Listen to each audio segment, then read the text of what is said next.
안녕하세요. 콩당콩당 보상이야기입니다.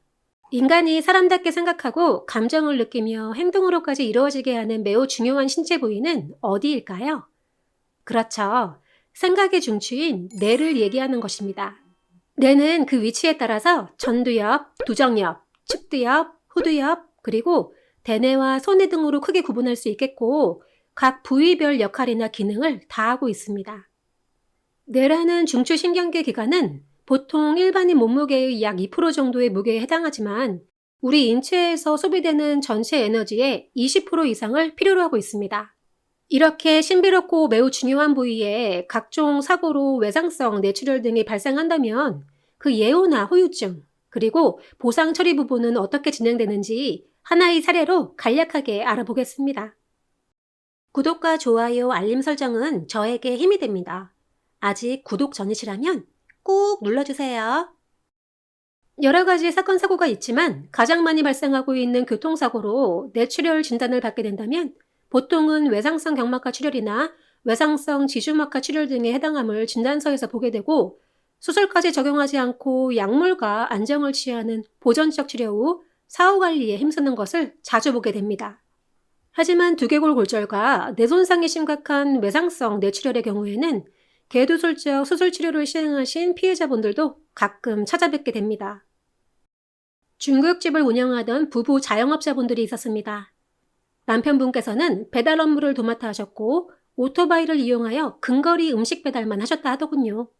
교통사고 당일도 영업장 반경 1km 이내 주문 지역을 다녀오던 중 가해 차량이 피해자분을 살피지 못하고 차선을 변경하여 충돌과 함께 넘어지면서 외상성 뇌출혈 등으로 다치게 됩니다.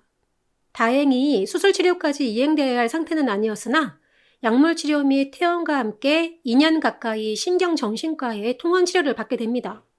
그러한 이유는 뇌출혈이 발생한 교통사고 이후 불면증, 기분 변화, 우울감, 기억력 감퇴 등등 이전에 없었던 이상 증상이 발현되었기 때문이었습니다. 외상성 뇌출혈 보험 보상에 대해서 자신이 가입한 생명보험에서는 적용되는 항목이 없었습니다.